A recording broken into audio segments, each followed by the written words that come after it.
Selamat bertemu kembali sahabat peternak. Kali ini kita akan membahas tentang analisis usaha ayam kampung dengan dana sebesar 2,4 juta. Itu bisa didapatkan dari pemerintah atau dari kantong kita sendiri. Tapi sebelum kita lanjut membahas tentang analisis ini, saya mau bertanya kepada para peternak, apa tujuan dari para peternak untuk beternak? Apakah sekedar hobi atau memang untuk usaha menambah penghasilan? Atau keduanya, dari hobi akhirnya dikembangkan menjadi usaha untuk menambah penghasilan? Karena kalau hanya sekedar hobi, maka untung ruginya kita tidak akan perhitungkan. Tapi kita perhitungkan tentang nilai kepuasannya. Sedangkan untuk usaha, walaupun kita tidak menyukai atau tidak suka beternak, tapi karena kita ingin mendapatkan nilai tambah dari ternak itu bisa kita usahakan. Tapi yang paling bagus kalau berangkat dari hobi, kemudian kita kembangkan menjadi usaha yang menghasilkan, sehingga menambah penghasilan. Kita langsung saja melihat tahapan-tahapan dari usaha ternak kita. Jadi, di sini ada tulisan analisis usaha ayam kampung dengan dana 2,4 juta. Baik dari bantuan pemerintah atau modal kita sendiri. Jadi tahapannya itu untuk pertama pengeluaran dan kedua penerimaan. Nah, di pengeluaran ini yang pertama kita lakukan adalah biaya investasi. Ini biaya yang tidak menghasilkan, biaya investasi. Jadi ini biaya yang tertanam.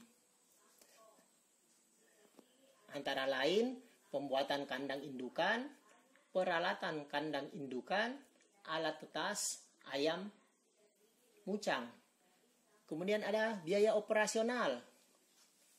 Nah, antara lain pembelian indukan, pakan-pakan, situ yang ketiga vitamin dan obat-obatannya. Ini adalah bentuk pengeluaran yang akan dikeluarkan.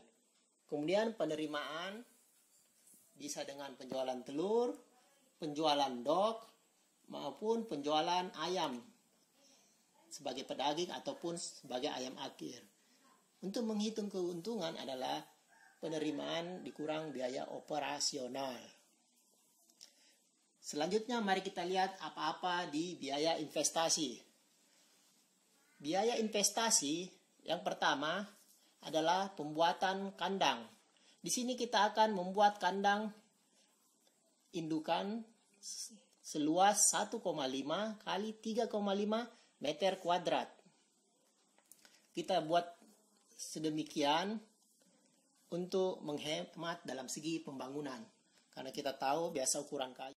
Ini adalah contoh kandang umbaran dengan luasan 1,5 kali 3,5 meter kuadrat. Nah, ini adalah tampak depannya. Nah, di tampak depan ini kita menyiapkan 2 pintu untuk bisa nanti membagi jika ayam babonnya lebih banyak. Jadi di sini nampak, ini tampak sampingnya. Di belakangnya ini tingginya sekitar 2 meter, di depannya 2,40. Jadi ini pakai dinding seng. Bisa seng bekas ini. Jadi tapi bisa pakai bahan-bahan lain yang lebih murah, lebih bagus. Nah, tampak belakangnya pakai seng bekas juga. Kecuali atap, usahakan kita pakai seng baru supaya tidak bocor. Jadi depannya di sini bagian bawah supaya air tidak tampias pakai seng bekas. Di atasnya ada kawat ram. Dan paling atas bisa kita pakai tarpal plastik atau apa untuk penutup. Nah, ini dia anunya. Bisa dilihat model atap kandangnya, kandang umbaran. Nah, kita lihat bahan-bahan yang dipakai untuk membuat kandang ini. Seperti seng baru untuk atap, nilainya sekian. Seng bekas, sekian. Balok 4x6, kayu balok 3x5. Kemudian ram besinya 3 meter atau disesuaikan. Kemudian paku seng 1 kilo. Paku campur, paku 3, 5 atau 7. Kemudian engsel 1 pasang. Ini untuk 1 pintu. Karena untuk sementara kita pakai disatukan semua ayamnya. Tapi kalau nanti babonnya lebih banyak bisa dibagi 2 kandangnya. Jadi nilai-nilai ini saya ambil nilai-nilai yang ada di Jawa pada umumnya.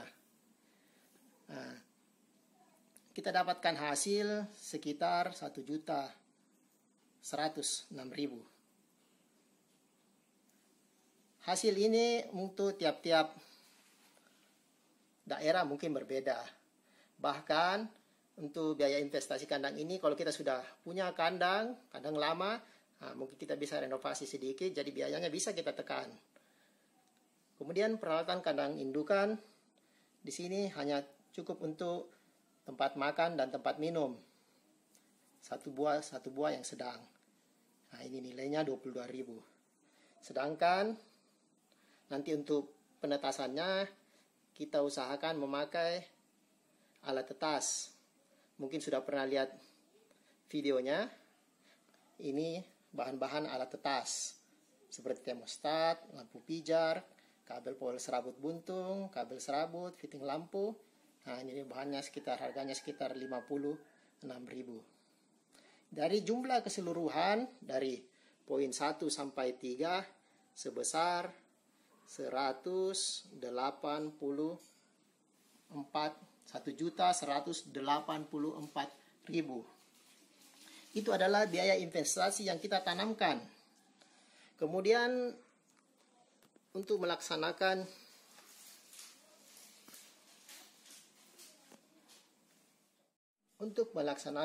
kegiatan ternak kita memerlukan biaya operasional dalam bentuk pembelian indukan, pakan, vitamin, dan obat-obatan. Untuk pembelian indukan, di sini kita coba untuk ayam jago dewasa dengan harga 150 dan babon indukan betinanya 8 ekor senilai 560, jadi sekitar harga 70.000 per ekor. Jumlahnya keseluruhan 710. Sedangkan pakan kita membeli 1 karung pakan komplit. Contohnya merek EH818. Harganya itu 250 untuk area Jawa. Kemudian di sini vitamin dan obat-obatan.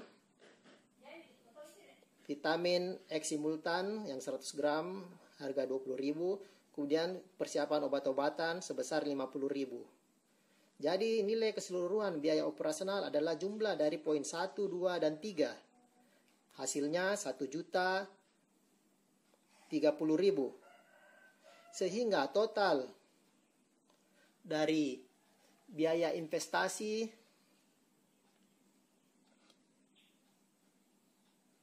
dan biaya operasional adalah 2.214. Sedangkan kita menyiapkan dana sebesar 2.400.000 baik dari pemerintah maupun pribadi, sehingga masih ada saldo atau uang cash sebesar 186.000. Hal-hal apa saja yang akan kita lakukan dalam 2 bulan untuk ternak ayam kampung ini. Nah, di sini kita lihat bulan pertama, tanggal 1 hari pertama sampai hari ke-30.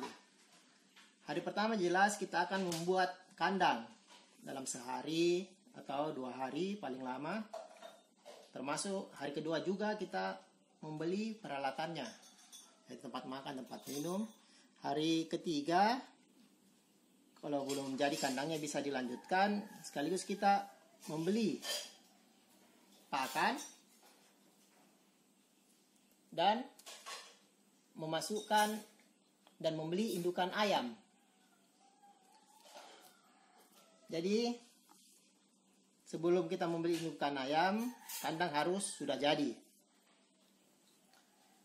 Indukan ayam ini yang kita beli, kita umpamakan jantannya 1 dan babonnya 8. Mungkin ada yang bertanya, kalau 8 mungkin terlalu banyak, nanti tidak fertil, telurnya banyak.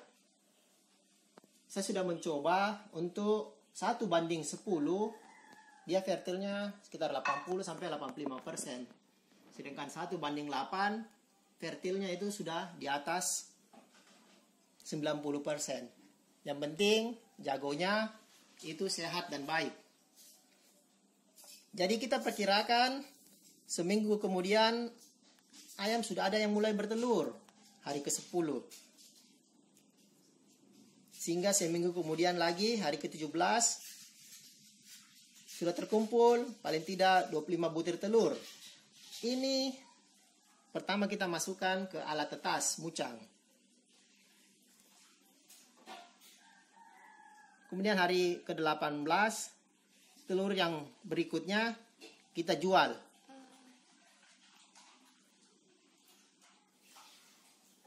Sehingga saat hari ke-30, hari terakhir dari bulan pertama, penerimaan hasil penjualan telur, kita perkirakan hasil telur sebanyak 96 butir. Dari 8 kali 12 butir, 8 ayam.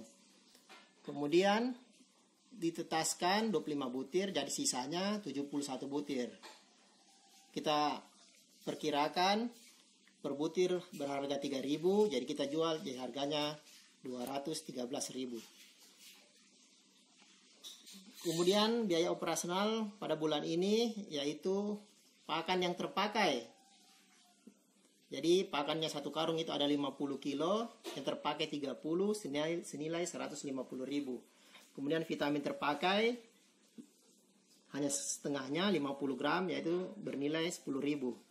Keuntungan sangat pendapatan kurang biaya operasional habis pakai adalah 213 dikurang 160 yaitu 53.000. Dan keuntungan lain adalah telur dalam alat tetas. Sehingga dana cash yang ada sekarang adalah dari tadi dana cashnya kita ada 186 ditambah 213 menjadi 399. Ini dana cash yang kita pegang.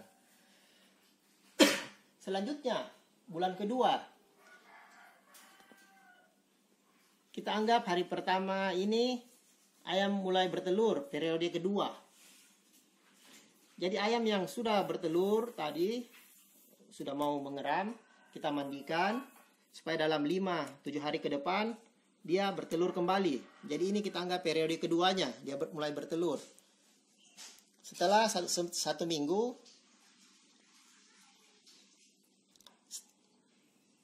nah ini di tanggal 8 ini telur yang kita masukkan tanggal 17 bulan pertama sudah menetas.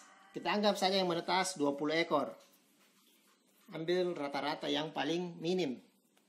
Nah ini akan kita pelihara sebagai modal. Jadi kita akan beli BR sebanyak 10 kilo dengan harga 90.000. Jadi anak cash kita tinggal 309.000. Kemudian kita beli vitamin untuk anak ayam, Vitachix yang 10 gram harga 4.000 dan nakes kita sisa 305.000. Nah, di tanggal 9 ini telur sebanyak 25 butir lagi. Dari mulai bertelur tanggal 1 sampai 9, kita kumpulkan sebanyak 25 butir, kita masukkan lagi kembali ke alat tetas. Karena alat tetas kita sudah digunakan, kita kembali gunakan lagi. Nah, di tanggal 10 ini juga kita membayar listrik sebesar 12.000, sehingga dana cash kita sisa 293. Listrik ini selain untuk anak ayam juga untuk telur yang kita tetaskan. Nah, nanti tanggal hari ke-16-nya kita jual telur periode kedua. Kita anggap tanggal 16 sudah tidak bertelur lagi. Jadi ini hanya perkiraan. Sebanyak 213 sama dengan periode pertama. Sehingga dana cash kita ada 506.000.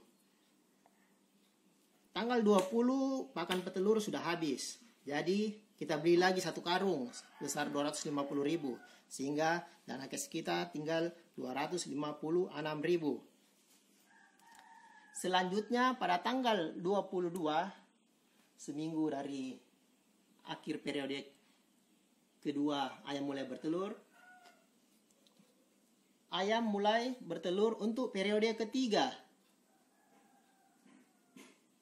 Jadi periode ketiga mulai bertelur lagi. Sehingga pada akhir bulan kedua kita dapatkan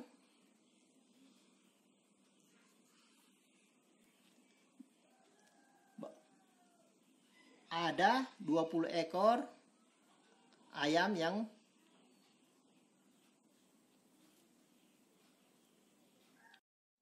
jadi pada tanggal 30 telur periode kedua yang kita masukkan ke dalam mesin tetas menetas lagi. Kita perkirakan 20 ekor.